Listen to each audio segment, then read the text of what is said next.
Assalamualaikum warahmatullahi wabarakatuh. Baik teman-teman, di sini saya akan mempresentasikan hasil lembar observasi yang telah saya buat.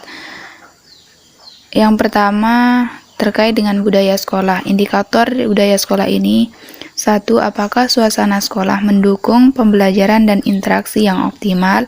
Yang kedua, secara umum, apakah profil pelajar Pancasila dihidupkan dalam sekolah?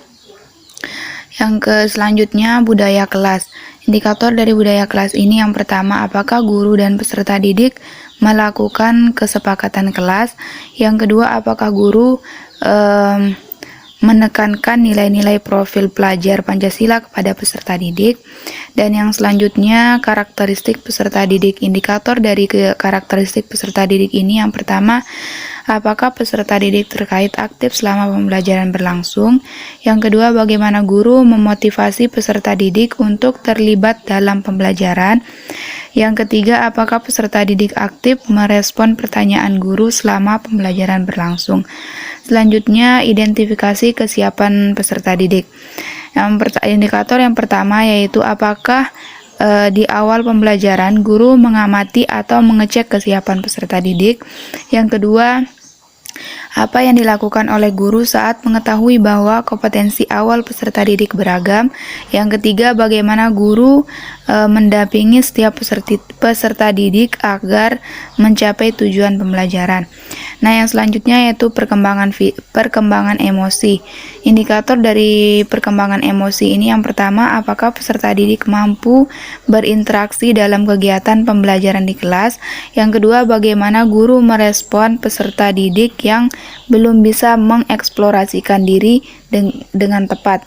Selanjutnya yaitu perkembangan sosial. Indikator pertama yaitu secara umum, bagaimana guru membangun atmosfer yang mendukung peserta didik untuk mengembangkan kemampuan bersosialisasi.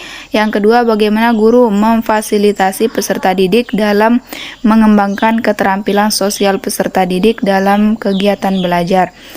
Yang selanjutnya yaitu perkembangan moral atau spiritual. Indikator dari perkembangan moral atau spiritual ini yang pertama, apakah guru berupaya untuk membangun nilai-nilai integritas dan spiritual peserta didik? Yang kedua, apa saja yang dilakukan guru dalam membangun nilai-nilai integritas dan spiritual peserta didik?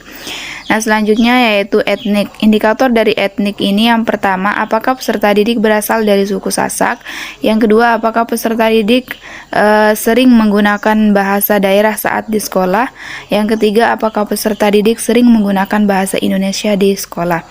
Selanjutnya yang selanjutnya yaitu kultural. Indikator dari kultural ini yang pertama, apakah peserta didik mengetahui keragaman budaya yang ada di sekitarnya? Yang kedua, jika iya, apa saja budaya yang diketahui oleh peserta didik? Terus, apakah peserta didik mampu menyesuaikan diri dengan budaya sekolah? Selanjutnya, status sosial. Indikator yang pertama yaitu apakah peserta didik berasal dari status sosial ekonomi yang tinggi. Yang kedua, apakah status sosial mempengaruhi keberhasilan belajar peserta didik. Yang ketiga, apakah peserta didik mampu bekerja sama dengan temannya. Dan yang keempat, apakah peserta didik ikut serta dalam kerja kelompok. Dan yang terakhir, apakah peserta didik aktif dalam kelompoknya.